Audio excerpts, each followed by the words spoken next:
청산이나 세간이 유수 12성이라 청산수성이에 농아 가평생 하리로다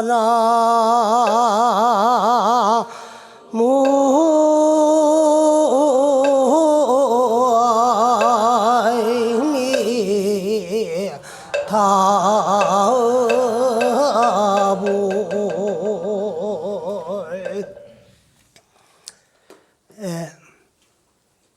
방금 전에 여러분에게 소개한 이 개송은 구한말, 우리나라의 그 마지막 당치 두목으로 계셨던 그 우불집의 그 개송입니다. 일명 우벌집이라고도 하고 우불집이라고도 하고 그러는데, 그 요즘 우리가 스님들이 막획막식을 하고 막 사는 스님들을 이제 땡초다 그래요. 그런데 원래 이 땡초라는 말은 당치라는 말에서 그 이제 오전이 돼 가지고 부르는 그런 이야기들인데, 또 이 개송은 그 제가불자로서 이제 자성을 증득하고 깨달았던 태평거사의 이제 박태평의 개송으로 또 잘못 알려져가 있어요. 그런데 이 개송을 남기신 그 우벌집은 그 옛날에는 이제 스님들 가운데 당치의 무리들이 있었어요. 요즘 이제 그 우리나라 그 사미들 의제에 보이면은 이 밤색으로 이제 그걸 밤색을 불교에서는 괴색이라 그랬는데, 동정도 달고 끝동도 달고 했는데, 그 옛날 이제 당치들이 있을 때는 그 당치들이 암호예요. 그래서 그 당치들은 이제 신도 단련을 하지 아니하고 그 탁발을 해가지고 그 생계를 이어가면서 그 무리들 속에는 일대 선지식도 있고 대강벽도 있고 법문 잘하는 법사 스님도 계시고 대의장도 계셔요. 그래가지고 어느 절 어떤 스님이 공부는 하지 아니하고 권력과 배경을 가지고 이제 그 참 큰 소리 치고 잘난 체 하면은 치도새도 모르게 이 사람들이가 납치를 해가가요. 그래가지고 선사이면은 당신네 선지식하고 법거량을 시키고, 강사이면은 어떤 경전을 내놓고 강론을 시키고, 또 이제 대의장들이면은 당신네 의장하고 이래 결합하게 해요. 그래가지고는 아무것도 아니면서도 큰 소리를 치고 그래 살면은 이 사람을 살리나 가지고는 불교에 아무리 도움도 안 될 것 같으면은 그럼 없애버립니다. 그리고 반죽에다가 살려놓으면은 정신 차릴 만한 스님이면은 반죽에다가 살려요. 근데 아주 이 사람을 이 세상에 존재가 안 될 스님 같으면은 그러면 아주 이 세상에서 없애버리는 것을 금강산 참회라고 해요. 또 반죽에다가 살려놓으면 가지고 사람이 될 것 같으면 그 이제 반죽에다가 살리는 걸 지리산 참회라고 해요. 그런데 요즘도 그런 무리들이 좀 있었으면 참 좋겠어요. 근데 요즘에 이제 그 당치들이 다 없어지고 막 나가는 땡초들만 남아가지고 있는데, 그 마지막 그 당치의 두목이 어디 가더라도 벌집 쑤시는 그치 말이라 고마 참 위험스럽게 한다고 해가지고 우벌집이다 그랬어요. 그 양반이 한 번은 금강산을 갔다 그래요. 뭐 하러 갔느냐 하면은 저 천하에 그 참 제일 가는 선방인 마하연 선방에서 스님들이 하려는 공부는 아니하고 방선 죽비 마치면은 시시비비를 일삼는 걸 보고 좀 정신 차리게 하려고 찾아갔더라 그래요. 가가지고 이제 가니까 이 양반이 우벌집인가 아무도 몰라요. 성은 단양 우신데. 그러니까 이제 처음으로 이제 입방을 하고 방부를 들여놓고 입방을 하니까 저 후원의 고향주 소임을 살렸다는 거야. 그래서 이 양반이 고향주 소임을 살면서 이제 기회만 노리고 있는 거야. 그래 가만히 보니까 스님들이 그 방선만 하면은 보면 니 잘났다 내 잘났다 니가 최고다 내가 최고다 옳다 그러다 시시비비를 일삼고 있거든. 그래 어느 날은 이제 기회가 왔고 때가 왔다 싶어가지고 여름 한거 때인데 그러게 이제 고향주가 그 이제 법당 앞에다가 이제 속옷을 씻어가지고 떡 걸어놨어요. 그러니까 스님들이 그걸 가지고 시비를 하는 거야. 이 더러운 속옷을 나무 법당 안에 이렇게 그 앞에다가 성전 앞에다 걸어놨다고 시비를 하는 거야. 아, 그래 지가 잘못했지 다시 그런 일이 없겠습니다 하고 걷어치우고 맞이를 올렸어요. 그 다음 날에 이제 사시 맞이를 올리러 가는데 실오라기 하나 안 거치고 발가벗고 이제 맞이를 들고 법당 가니까 막 스님들이 깜짝 놀라는 거라. 그래가 이게 무슨 짓이냐고 하면서 또 시비를 하는 거야. 그래 어제는 속옷을 성전 앞에 법당 앞에 걸어놨더니만에 성전 앞에다가 그런 더러운 속옷을 걸어놨다고 시비를 하기에 더러운 속옷을 몸에 걸치고 부처님 앞에 올 수가 있나 싶어가지고 벗고 오니까 벗었다고 또 시비를 한다고 말이야. 그러면서 이제 개송을 하나 읊었어요. 청산은 이낯에 가니 푸른 산은 빛깔과 모형을 가지고 내 잘났다고 뽐내고 자랑하니 유수는 시비성이라 흐르는 물은 소리를 가지고 또 시비를 하고 달라드더라. 천산 수성이의 푸른 산 물소리 속에서도 농아 가평생하리라. 나는 기먹고 벙어리 돼가지고 시비하지 않냐고 평생을 살이라 하고는 금강산을 떠나 내려와가지고 마지막으로 저 대구 이제 보현사에서 일생을 마쳤다 그래요. 그래서 이 개송은 세상 사람들이 시비를 일삼고 살고 서로가 내 잘났다고 뽐내고 그 잘났다고 자꾸 뽐내다가 보면 시비가 그쳐지질 아니에요. 그래서 그 이제 초발심 자경문에도 보면 법류 하심자에게 만복자기한다 그랬어요. 무릇 나를 낮추고 상대를 존경하는 가운데서 한량없는 복이 오라고 하지 아니하여도 스스로 온다 그랬어요. 그 하심할 줄 아는 자에게. 우리가 이제 하합의 근본은 하심입니다.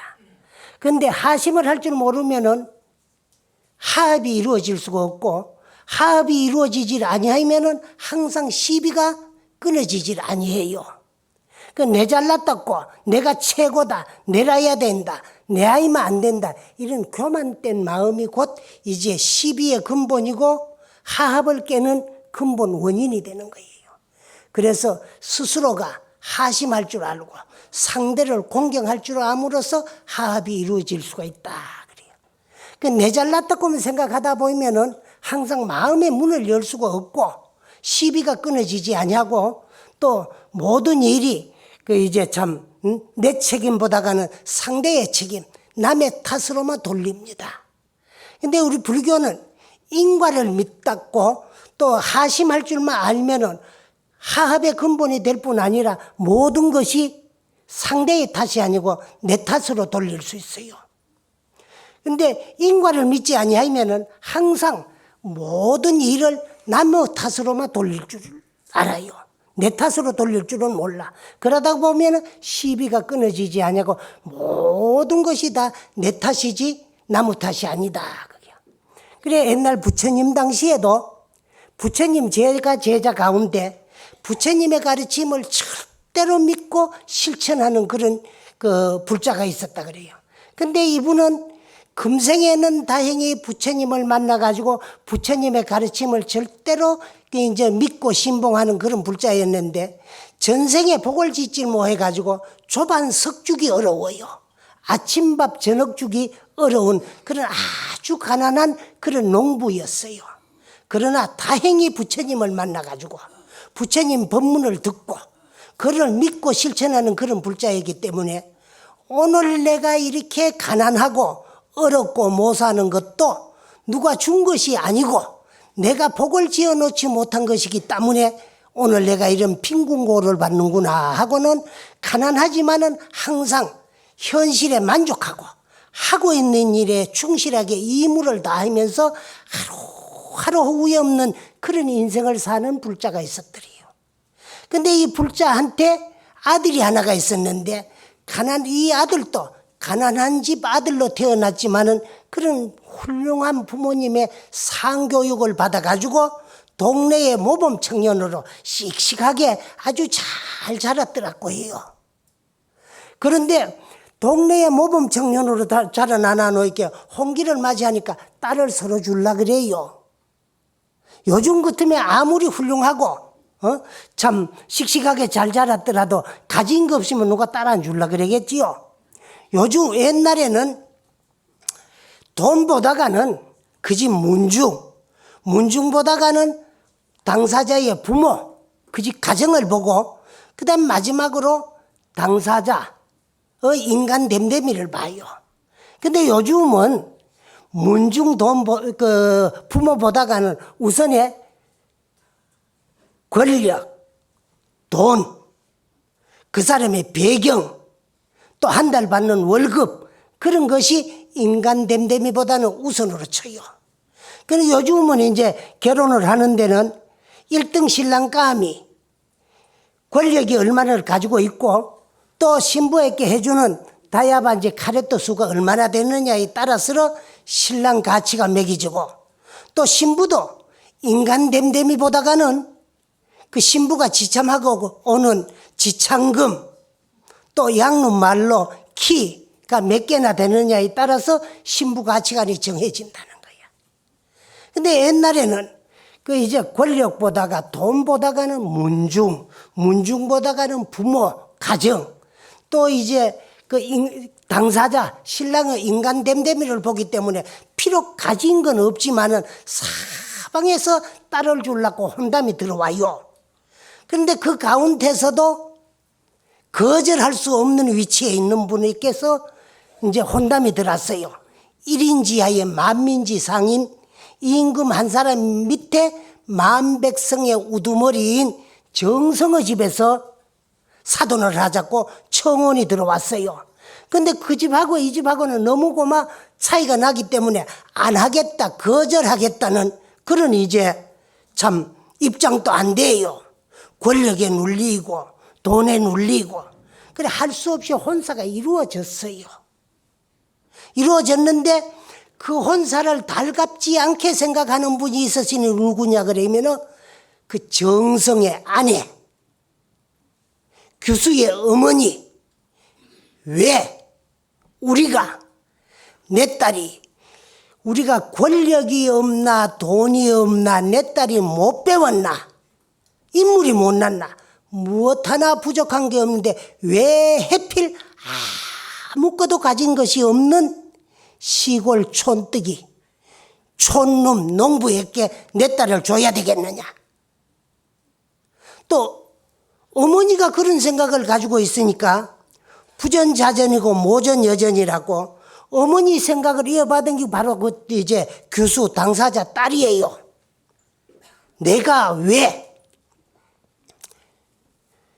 배우지를 못했나 우리 집에 돈이 없나 권력이 없나 내가 못났나 왜 그런 시골 촌뜨기한테 내가 시집을 가야 되겠느냐. 그런 생각을 가졌지만은 옛날에는 여인들이 지켜야 될 3가지 도가 있어요. 요걸 삼종지도라고 합니다.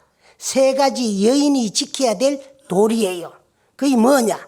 첫째는 제가 종보하고 친정에 있을 적에는 아버지를 따르는 것이 여인의 도리고 그 다음에 이제 출가 종보하고 출가를 하면은 남편의 뜻을 따르는 것이 여인의 도리고 마지막으로 부사종자야.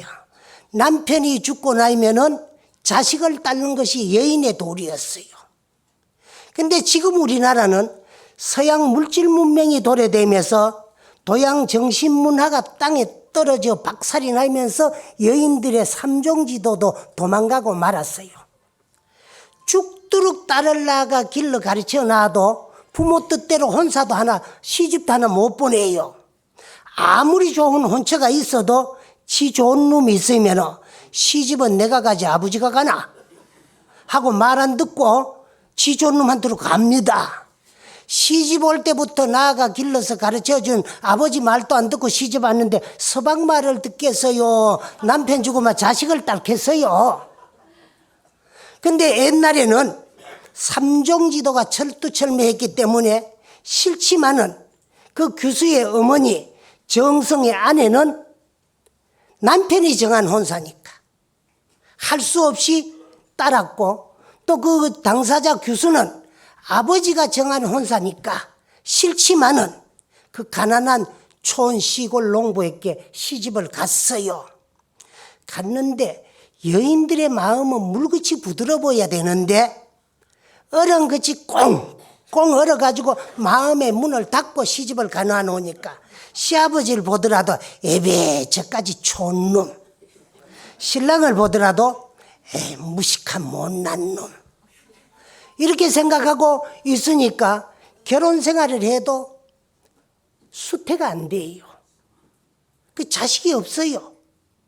그러면서 하루 이틀 가다 보니 한 해가 가고 두 해가 가고 한 3년이 지내간 후에서 비로소 아하, 왜 우리 아버지가 나를 이 집으로 시집을 보냈는가 알게 됐어요. 왜? 시집살이 3년을 살아보니까 친정에 살 때하고 시집 살 때하고는 360도 딴 인생을 살고 있어요. 친정에서는 우리 아버지가 1인지하에 만민지상인 영상, 영의정, 정성인데도 남들이 벼슬을 하려고 갖다 주는 뇌물을 넝큼 집어 생기가면서 뚝기비가 파리 잡먹듯이 돈을 받아서 도포자르게 집에 챙기는 것만 봤어요. 거기까지 올라오면서 앞에 가는 사람 끄잡아 내놓고 뒤에 오는 사람 뒷받질로 차가면서 거기까지 올라와 가지고 매간매직을 일삼는 걸 보고 살았는데, 시집살이 3년을 살아보니까 비록 가진 건 없지만은 남의 것 탐안내고 남의 것을 탐안내고 또 현실에 만족하고 하고 있는 일에 충실하게 이물을 다해가면서 하루 후회 없는 인생을 살고 부끄럼 없는 인생을 사는 것을 보니까 아하, 당신은 거기까지 올라오니라고 벼슬은 성공했고 권력은 가졌지만은 살아온 인생을 돌아보니까 부끄러움이 너무 많으니까 하나뿐인 딸만이라도 이렇게 나같이 부끄러운 인생을 안 살게 하기 해가지고, 부모 마음은 다 똑같아요. 도적놈이 자기 자식 도적되는 건 안 바랍니다. 역적도 지 새끼 역적되는 거 안 바라요.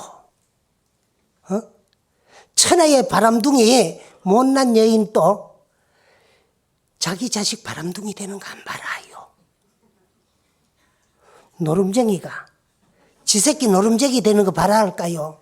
안 바라요. 자기 인생은 잘못 살고 자기는 인생을 부끄럽게 살았지만은 자식만이라도 올바르고 참다웠고 거짓 없고 떳떳한 인생을 살기를 바라는 게 부모 마음이에요. 그래서 이 세상에 내가 항상 그런 소리를 합니다. 머리를 하늘로 두고 사는 인간치고 자기 자식 잘되기를 안 바라는 부모 한 사람도 없고 자기 자식 못되도록 바라는 부모도 한 사람도 없어요. 다 잘되기를 좋아하고 못되기를 싫어하지만은 또 마음대로 뜻대로 안 되는 게 여기 자식 농사라는 거예요. 자식이 만약에 육체도 내가 낳아줬으니까 인생도 내 마음대로 될 수 있다면 얼마나 좋겠어요.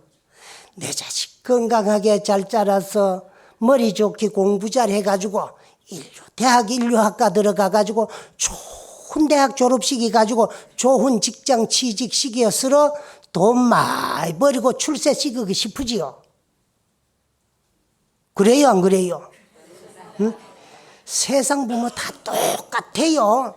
그러니까 이 양반도 자 권력 가지고 돈 가지고 가질 거 다 가지고 나니까 하나뿐인 저 딸은 나와 같은 이런 못난 인생을 살아서는 안 되겠다는 생각에 인생이 뭔가를 좀 알고 살아라고 나를 이 집에 시집을 보냈구나 하는 것을 깨닫고 나니까 아버지가 그렇게 고마울 수가 없어요.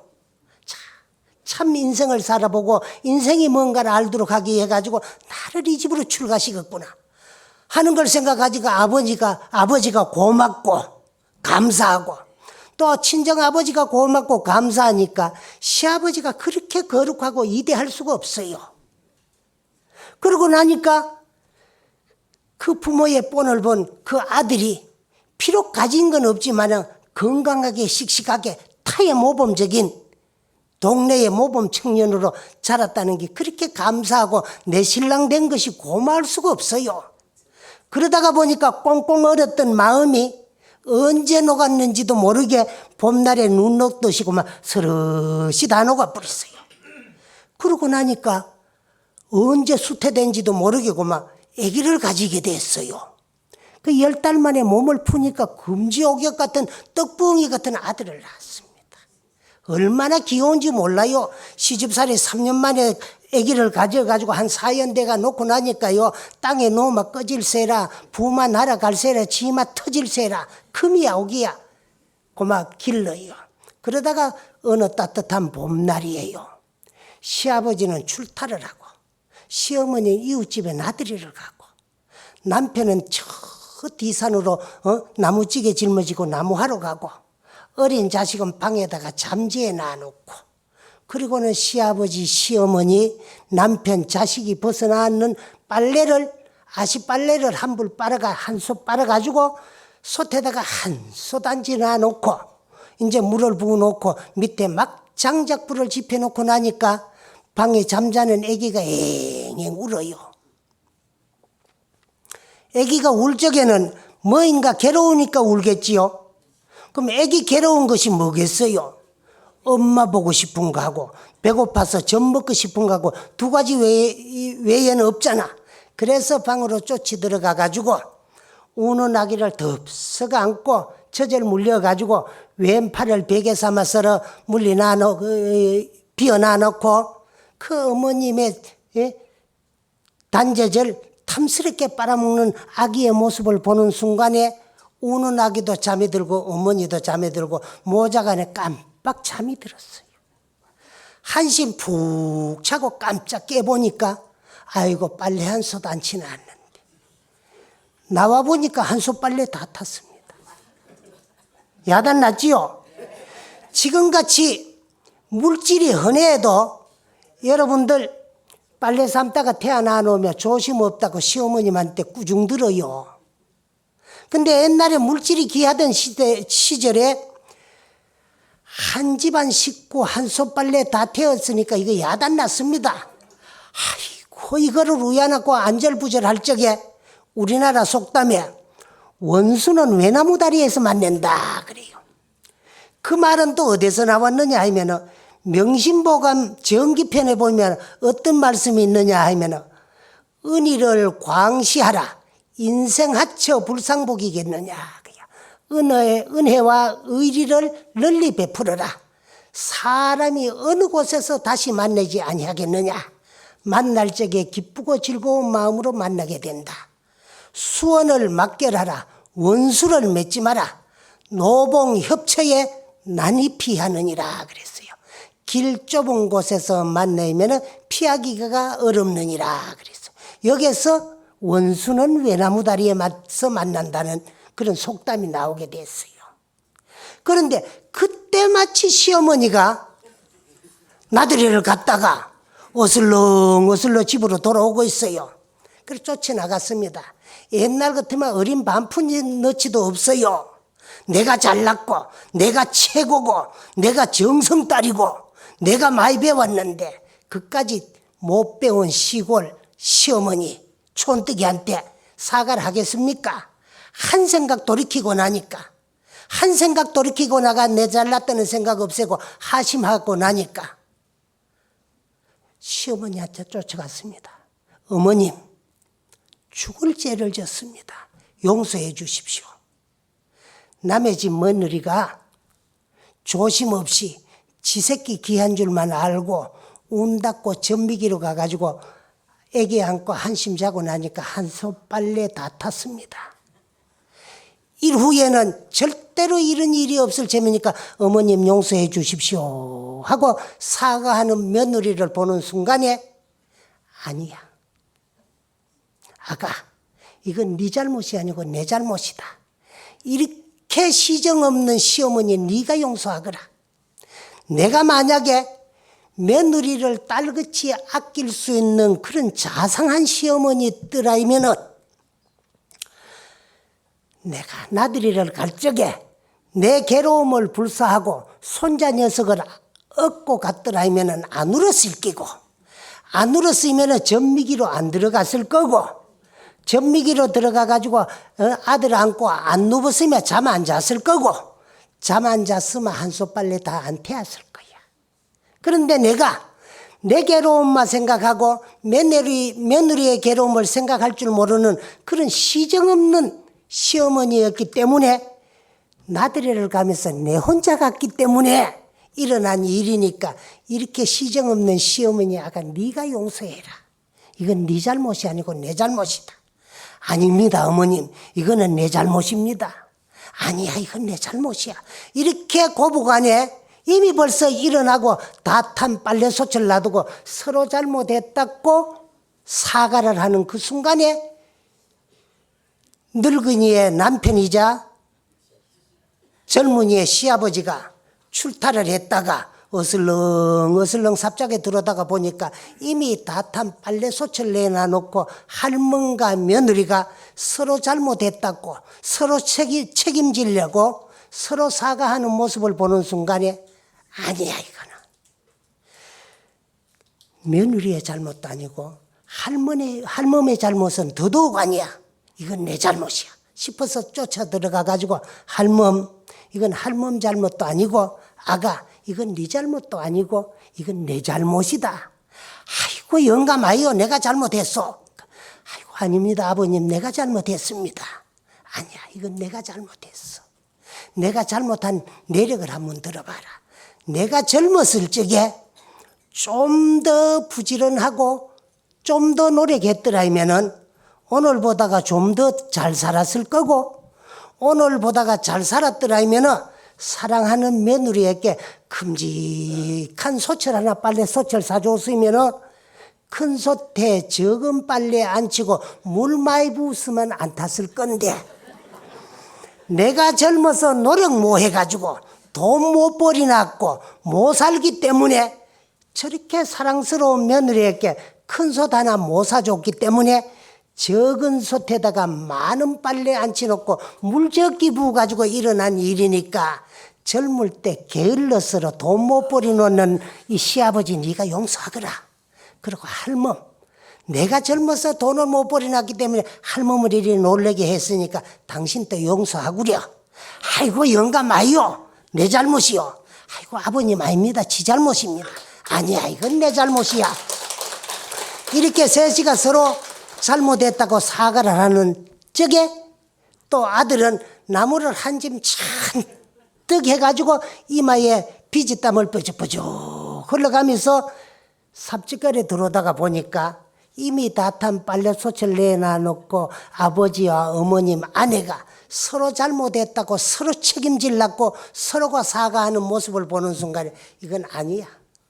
아내의 잘못도 아니고 아버지의 어머니의 잘못은 더더욱 아니야 싶어가지고 나무찌개를 뒤로 휘떡 제켜놓고 쫓이 들어갔습니다. 두 무릎 떡 꿇고 여보, 이건 당신 잘못이 아니고 내 잘못이니까 당신이 용서하구려. 그리고 아버지 어머님, 이건 아버지 어머님 잘못이 아니고 내 잘못입니다. 아버지 어머님 용서하십시오. 아니야 이놈아, 이건 우리 잘못이야. 아닙니다. 그리고 당신 이렇게 못나고 시적 없는 남편 당신이 용서하구려. 만약에 내가 참 자상한 그런 남편이었더라면은 내가 나무를 해가 와가지고 장작을 펼 적에 내 괴로움을 불사하고 당신을 먼저 생각하면서 잘게 패줬으면은 잘게 패놓은 장작이 바싹 말라가지고 빨리 타버렸으면은 빨래가 안 탔을 건데 내 힘드는 것을 생각하고 아내 아낄 줄 모르는 이런 사정없는 남편이었기 때문에 장작을 큼직큼직하게 패줬기 때문에 굵게 팬 장작이 바싹 안 말라가지고 오래 타다가 보니까 일어난 일이니까 이래 사정없는 남편 당신이 용서하고 아버지 어머님 이렇게 게으른 못난 아들 아버지 어머니가 용서하십시오. 이렇게 네 식구가 서로 둘러앉아서 내 잘못했습니다. 네 잘못했다. 이렇게 서로 이제 사과를 하는 모습을 저 영축산에서 법화경을 설하고 계시던 부처님께서 법화산매에 들어가 탁 관하다가 보니까 영축산 사하촌에 당신의 제가 불자 집에서 이렇게 아름다운 모습이 벌어지는 것을 보고 신통묘용한 힘을 발휘해가지고 순식간에 탁 나타났어요. 바로 이것이니라. 온 세상 사람들이 평화를 목마르게 갈구하고 있지만은 평화가 이 땅에 정착하지 아니하는 것은 세상 사람 스스로가 자기 잘못을 책임지려고 하지 아니하고 자기 잘못을 남에게 책임 전가하려고 하다가 보니까 시비가 끝쳐지지 아니하고 시비가 끝쳐지지 아니하다가 보니까 시비가 커지면 싸움이 되고 싸움이 더 커지면은 나라와 나라 사이에 싸움이 하며 전쟁이 일어나게 되는 거예요.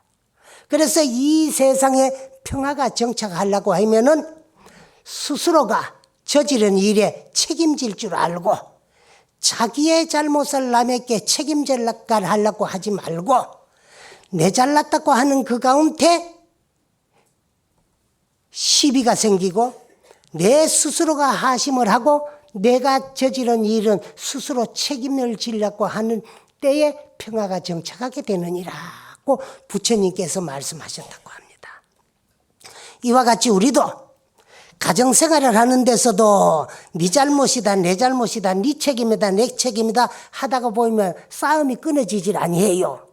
만약에 이제 이사를 가는데도 뜻이 안 맞으면 부부간에 뜻이 맞는 걸 뭐라고 하느냐 하면 금슬이 좋다 이렇게요. 요즘 서양 문화가 들어오면서 서양세 인꼬세가 들어오면서 인꼬부부 이까지만은 옛날에는 부부간에 정이 두터운 것을 금슬이 좋다 이렇게요. 그래서 금슬이 좋다 그럴 때에는 뭐라 그랬느냐 하면 비파금자와 검은고 금자와 비파설자를 써요. 그래서 옛날에 사대부 양반집 선비들은 검은고 한곡조를 탈 줄을 모르면은 이제 선비축에 못 끼고 또 여인들은 구중궁궐에 묻혀 앉아가지고 그 무모한 시간을 보낼 적에 이제 참 외롭고 쓸쓸하고 무모할 적에는 비파를 뜯을 줄을 알아야 된다는 거예요. 그래서 남편은 검은고를 타고 아내는 비파를 타는데 뜻이 떡 맞으면 달 밝은 보름날 밤에 달은 밝고 밤은 고요할 적에 여보 달은 밝고 밤은 고요하니까 우리가 한 곡조 합시다. 그럽시다. 뭘 가져올까요? 도라지가 좋지. 그러면 예 그렇게 합시다. 그러면 둘이가 그 합주를 하면 아름다운 오음육률이 거기서 울려 퍼져요. 그럼 뜻이 안 맞으면 남편은 도라지가 좋은데 그럼 아내는 도라지보다가 아리랑이 좋지요. 아니 아리랑보다 도라지가 좋아.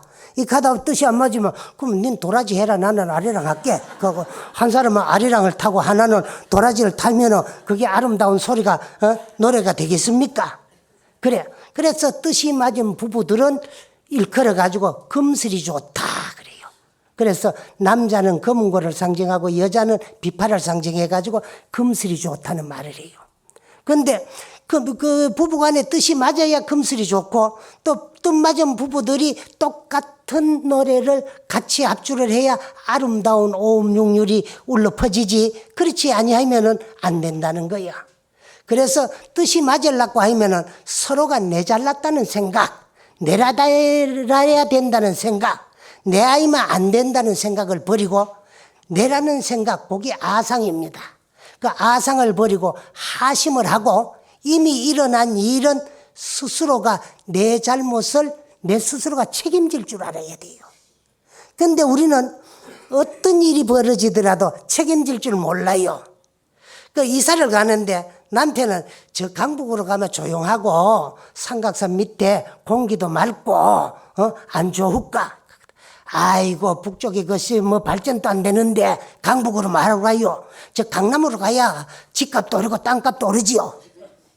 이래 돼 가지고 이제 누구가 더 고집이 센 사람 따로 갑니다. 그 강남이 좋다고 마누라를 따라서 강남으로 이사 갔는데 발전되고 다 발전돼 가지고 그막 집값이 안 오른다. 그러면은 이미 우리가 이것이 우리가 지어온 보고 한계이기 때문에 그렇지 당신 잘못이겠느냐 이러면 되는데 이미 벌써 일은 벌어졌고 집값은 안 올라가 가지고 돈은 손해 봤는데 네가 내 말 안 듣고 공기 좋은 강북으로 가자 그러니까 참 집값 안 오른다고 강남으로 가디만해. 그 좋다. 꼴 좋다. 그러니까 이미 손해 봤는데 남편이 원망을 하다 보니까 속이 더 상해요. 그 만병의 근원이 신경에 있다는 거야. 그래서 간혹 이사를 갈 적에 그 우리 신도님들도 법문 시큰 듣고도 스님요 이사를 가야 되는데 동쪽으로 가면 좋을까요? 서쪽으로 가면 좋을까요? 남쪽으로 가면 좋을까요? 북쪽으로 가면 좋을까요? 물어요. 그래 어디로 가면 좋냐고 제일 좋은 방해가 어디냐 그러면은 남편 출근하기 좋고 출근하기 가까운데 또 그 다음에 애들 학군 좋은데 또 그쪽으로 이제 아주 발전이 덜 돼가 발전돼가 집값 오를 때 그런 건 서울에 사는 여러분이 더 잘 알지. 저 산골 시골에 산중에 묻혀있는 내가 어떻게 알겠느냐 말이야. 그게 제일 좋은 방입니다. 그 대장군이 삼살이니 이런 것도 누가 만들었냐? 인간이 만들었어요. 인간이 왜 만들었느냐? 지견이 발달하다가 보니까 생활수단 방편으로 만들어 놓은 것이 그 대장군 삼살 그런 거예요. 그런 건데 처음에 만들 때는 인간이 인간을 이해해서 만들어 놨는데 세월이 자꾸 오래됨에 따라서 그게 오전이 돼가지고 우리의 생활을 속박합니다. 그래서 우리가 종교생활, 신행생활을 하려고 하는 것은 세속적인 속박된 생활을 벗어나가지고 종교적인 자유로운 생활을 하기 위해 가지고 불교를 믿고 절에 다녀야 돼요. 그 우리 불법은 좋은 애 나쁜 애가 없어요. 연년이 호연이요, 월월이 호월이요, 일일이 시호일이야. 그 날짜 볼 것도 없고. 그 다음 방위는 본래 무일물인데 하처동서겠느냐 말이야.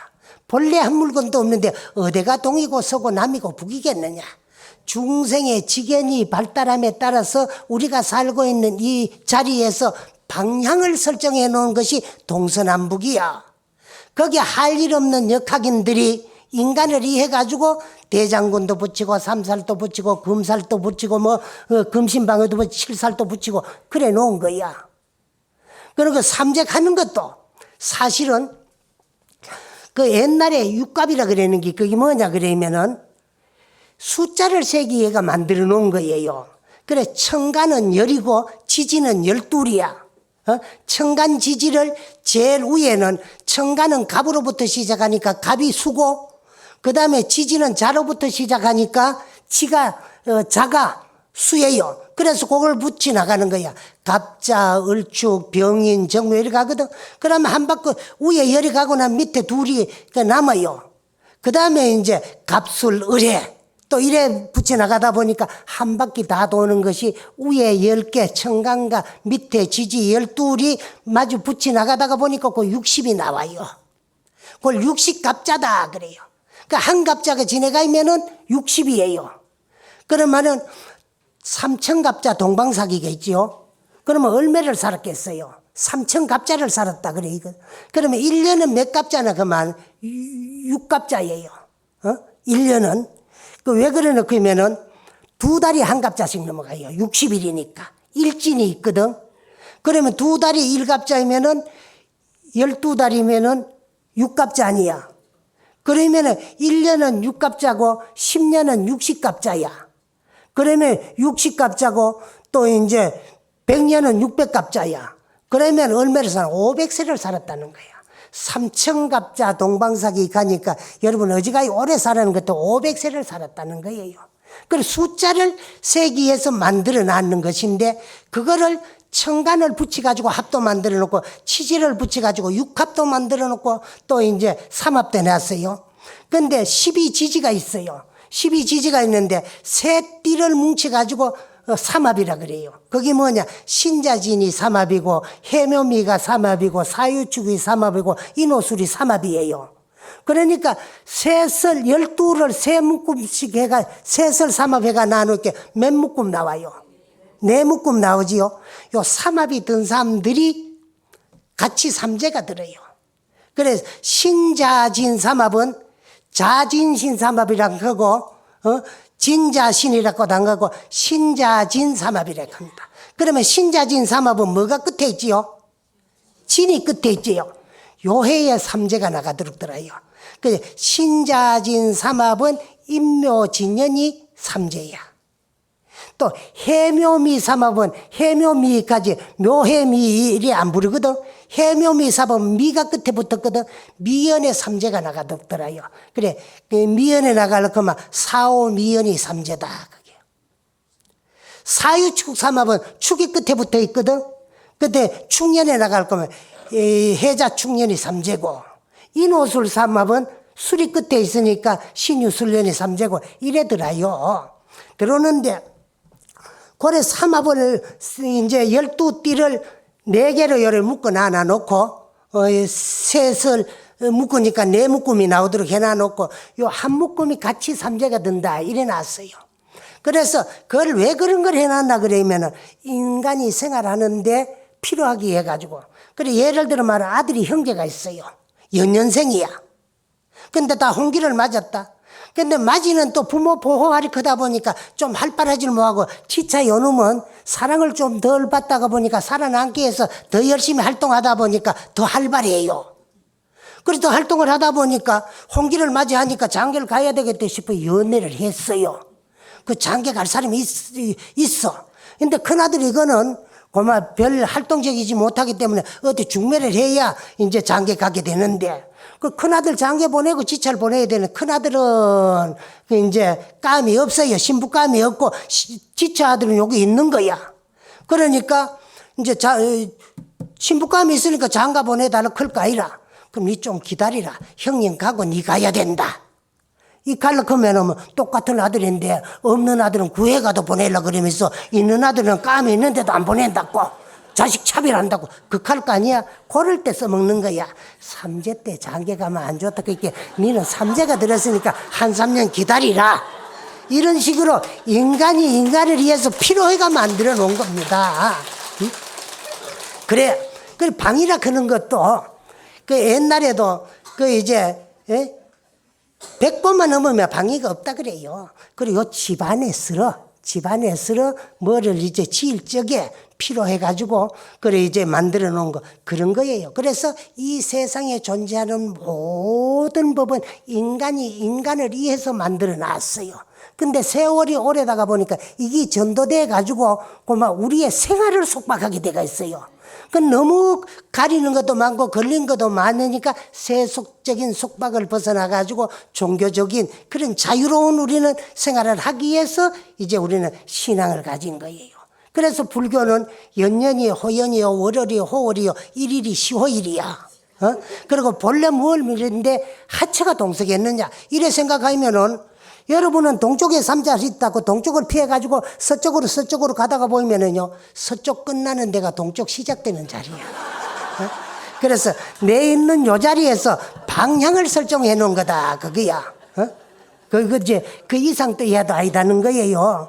그래서 이것은 아까 이제 그 나를 낮추고 하심을 하고 하심을 함으로써 화합될 수가 있고 서로가 잘났다고 씌우다가 보이면은 그것이 싸움의 근본이 된다. 그러니까 나를 낮추고 하심하고 그래도 서로가 화합하고 서로가 존경을 하다가 보이면은 다툴 일 없고 시비가 없다. 그러니까 뜻이 맞음으로써 서로가 양보할 수도 있고 따라갈 수도 있지만은 또 아상이 있고 고집이 세다가 보이면 내 고집만 시키다가 보이면 서로가 지갈 대로 가고 또 지는 사람은 그냥 고마 양보를 해서만 끝나는데 내 중에 상대가 씌우는 대로 하다가 안 되면 원망하게 된다. 요 이야기 하다가 이야기가 여기까지 온 거야.